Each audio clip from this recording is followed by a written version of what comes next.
किसी भी सियासी वर्कर के लिए,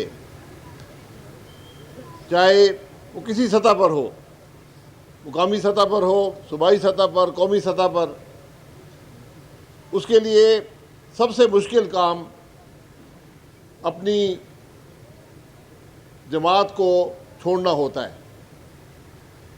मेरे लिए भी, चौधरी सरफराज अफजल साहब के लिए भी, राजा अतीक साहब के लिए, हाफिज उस्मान साहब के लिए बहुत मुश्किल कदम था।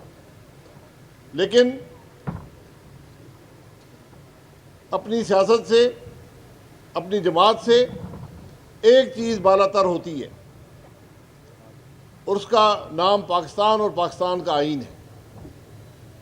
आज मुल्क की बदकिस्मती है कि इस मुल्क का जो आईन था, जब हम वोट को इज्जत दो की बात करते थे, उसका मतलब यही था कि मुल्क आईन के मुताबिक चले, मुल्क में आईन की बालादस्ती हो, मुल्क में आईन का निफाज हो। आज आप देख लें कि मुल्क के हालात क्या हैं। आज से 2 हफ्ते पहले इस मुल्क की कौमी असम्बली, इस मुल्क के सेनेट, इस मुल्क की काबीना पूरा दिन इतवार को बैठी रही कि हमने आईनी तरमीम करनी है। उनमें से किसी ने आईनी तरमीम देखी तक नहीं थी, लेकिन फिर भी रात के अंधेरे में उसको पास करना चाहते थे। आज मुल्क में ये सियासत का मयार रह गया है बदकिस्मती से। जब ये हालत होगी सियासत की, तो फिर मुल्क तरक्की कैसे करेगा? फिर नौजवान को रोज़गार कैसे मिलेगा? फिर लोगों के माशी हालात कैसे बेहतर होंगे? इसका जवाब आज किसी के पास नहीं है। आज यहाँ पर सिर्फ इक़्तिदार की जंग है कि कुर्सी मिल जाए। इलेक्शन में क्या हुआ आप सब जानते हैं। आप सब जानते हैं कि आज हमारी कौमी और सूबाई असम्बलियों में जो हज़रात बैठे हैं, उनकी अक्सरियत वहाँ इलेक्ट होकर नहीं आई, वो चोरी शुदा वोट के नतीजे में वहाँ पर बैठे हुए हैं। क्या इन अफराद को मुल्क के आइन में तरमीम करने का हक़ है? क्या इन अफराद को मुल्क चलाने का हक़ है? और ये वाज़ेह हकीकत है कि इन हालात में मुल्क नहीं चल सकेगा। यही सोच चौधरी सरफराज अफजल साहब की, हमारे और भी बहुत से भाई हैं।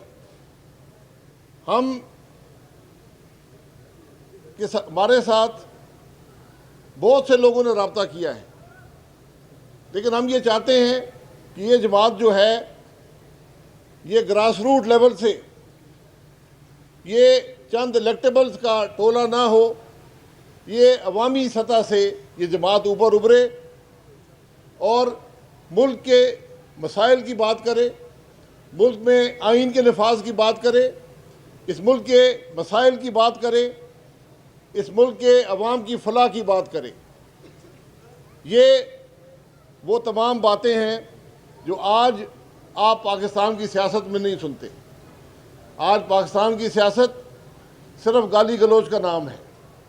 आज पाकिस्तान की सियासत एक दूसरे पर इल्ज़ाम लगाने का नाम है। आज अवाम के बारे में कोई बात नहीं करता। आज अवाम के लिए कोई कानून नहीं बनता। आज अवाम के लिए कोई पॉलिसी नहीं बनती। आज सिर्फ अपने इक़्तिदार को मजबूत करने के लिए, इस अपना मुफाद हासिल करने के लिए, अपने इक़्तिदार को तूल देने के लिए कानून भी बनाए जाते हैं, पॉलिसी भी बनाई जाती हैं, आईनी तरमीम करने की कोशिश भी की जाती है। ऐसे हालात में मुल्क कैसे तरक्की करेगा? आपने कभी सुना है कि किसी मुल्क में पुलिस जो है, पुलिस जिसका काम अवाम को तहफ़्फ़ुज़ देना होता है, वो खुद एहतजाज कर रही हो, मुल्क की मेन शाहराह पर बैठी हो, पूरे ज़िले की पुलिस, एक नहीं कई ज़िलों की पुलिस, और वो सिर्फ ये बात करे, उसकी कोई वो डिमांड करे कि हमें इस मुल्क में तखरीब कारों का, जो हम पर हमला आवर होते हैं, हमें यरगमाल बनाते हैं, हमें कत्ल करते हैं, उनका मुकाबला करने की इजाज़त दी जाए। ये 24 करोड़ का मुल्क है। आज ये हमारी हालत हो चुकी है कि हमारी पुलिस भी एहतजाज कर रही है, सड़कों पर बैठी है। परसों आपके शहर में क्या हुआ? कानून बनते हैं कि जलसा ऐसा हो कि अवाम को तकलीफ ना हो। यहां पर जलसों से अवाम को कोई तकलीफ नहीं है, यहां अवाम को तकलीफ हुकूमत से है, जिसने हफ्ते वाले दिन पूरे रावलपिंडी की सड़कें कंटेनर लगाकर बंद कर दी। आप सब इस शहर के रहने वाले हैं, हकीकत आप जानते हैं कि हफ्ते वाले दिन इस शहर में क्या हुआ। यहाँ कोई जमात जलसा कर लेती, 5,000 आदमी आ जाते, 10,000 आ जाते, 2 घंटे में जलसा करके घर चले जाते। पूरा दिन पूरा शहर बंद रहा, मोटरवे बंद रहे, सड़कें बंद रहीं। इस्लामाबाद दारुल हुकूमत है इस मुल्क का। 24 करोड़ अफराद मुसलमानों का दारुल हुकूमत जो है वो कंटेनर लगाकर बंद किया गया। क्या हमें कोई शर्म नहीं रही? हम कर क्या रहे हैं? मैं कल पेशावर गया था, 3 जगह पर मोटरवे पर रेत की दीवारें, आप जाकर देख सकते हैं, रेत की दीवारें लगाकर मोटरवे ब्लॉक किया गया।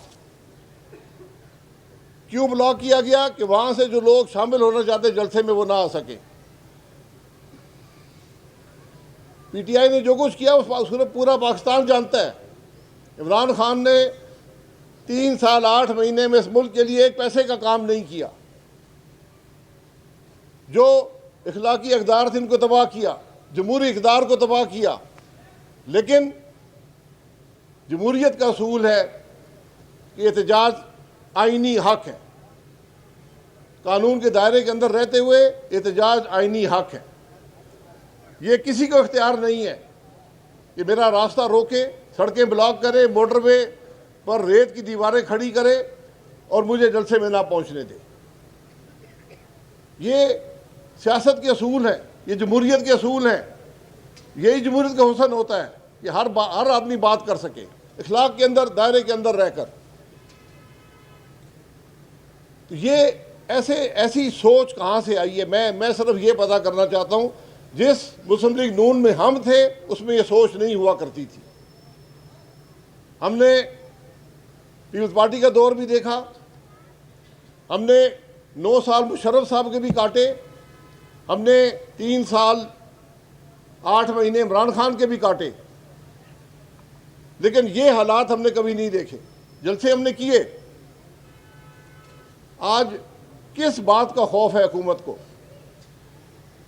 कि आप दीवारें खड़ी कर कर अवाम को उनके हक से महरूम करते हैं? ये कौन सी सोच है? ये किस तरफ हम मुल्क को लेकर जा रहे हैं? मुझे कल पेशावर में एक प्रोग्राम था जो सियासी नहीं था, फाटा के हवाले से था। वहाँ लोगों ने कहा कि आप क्या समझते हैं कि हम इस मुल्क के शहरी हैं, हम केपी के रहने वाले हैं, क्या हमें पंजाब जाकर जलसे में शिरकत करने का हक नहीं है? इसका जवाब मेरे पास नहीं था।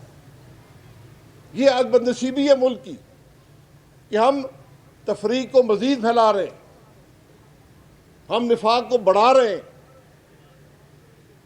आज सूबे आपस में लड़ पड़े तो क्या होगा? मेरी जो आज इस मुल्क के हुक्मरान हैं, आप उनको दावत है कि जाके ज़रा देखें केपी के अंदर केपी के लोग क्या सोचते हैं। कल उस प्रोग्राम में वो लोग मौजूद थे जिनको मैं 30 साल से जानता हूं, जो फाटा के रहने वाले थे। वो सिर्फ और सिर्फ पाकिस्तान की बात करते थे। कल उनके अल्फाज भी मायूसी के थे। आज बलूचिस्तान में क्या हो रहा है, ये मामूली बातें नहीं है। बाद में बड़ी तकलीफ भी होती है, पशेमानी भी होती है, दुख भी होता है, लेकिन आज वक्त है इस मुल्क से निफाक को दूर करने का। आज वक्त है मुल्क को जोड़ने का, उसको सही रास्ते पर डालने का, हालात को दुरुस्त करने का, मईशत को दुरुस्त करने का। इसका वाहिद तरीका है मुल्क में सियासी इंतशार ख़त्म करें। इलेक्शन में जो हुआ पाकिस्तान का बच्चा बच्चा जानता है। अब लोगों ने बात करना ही छोड़ दी है। जब मुल्क के अवाम अपने साथ हुई नाइंसाफ़ी पर बात करना छोड़ दें, इसका मतलब ये होता है कि वो मायूस हो रहे हैं मुल्क के हालात से। आज हुक्मरानों का काम है कि इन मामलात को दुरुस्त करें, वरना कल पशेमानी से कोई फ़ायदा नहीं होगा। जिस तरह वक्त गुजरेगा ये हालात मज़ीद ख़राब होंगे और हर बात में एक पॉइंट ऑफ नो रिटर्न आता है। आप ये जिम्मेदारी है आज मुल्क के हुक्मरानों की कि रुकें, एक कदम पीछे लें, इन हालात को दुरुस्त करें, इस निफाक को ख़त्म करें, आज मुल्क में इत्तफाक पैदा करें। ये आज मुल्क की ज़रूरत है। इन कुर्सियों में कुछ नहीं होता।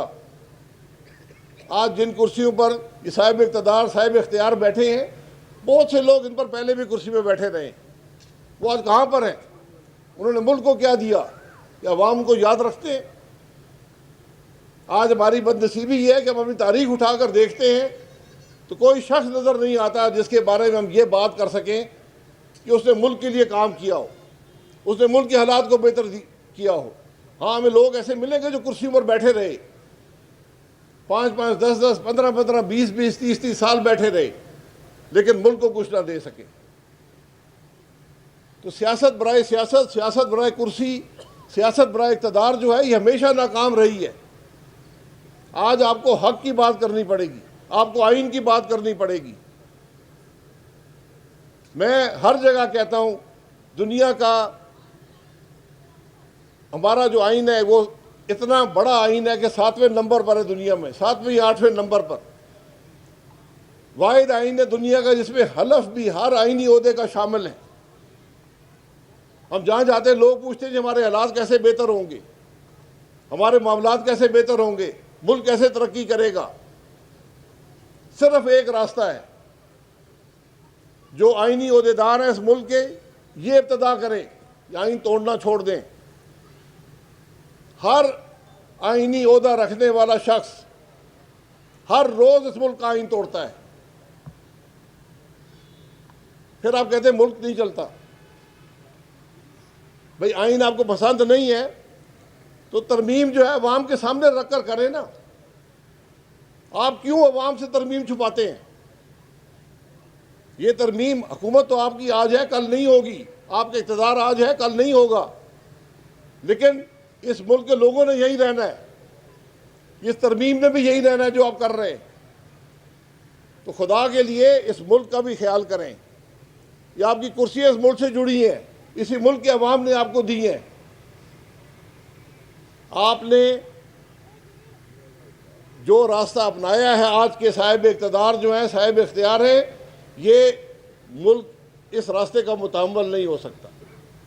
आज इस मुल्क में इत्तफाक पैदा करने की ज़रूरत है। आज इस मुल्क को आइन के रास्ते पर लाने की ज़रूरत है। तरमीम शायद ये हुकूमत कर ले रात के अंधेरे में, MNA चोरी करके, सेनेटर चोरी करके तरमीम कर सकती है, माजी में भी हुआ है। हमेशा मुल्क का नुकसान हुआ है, हमेशा मुल्क की तबाही हुई है।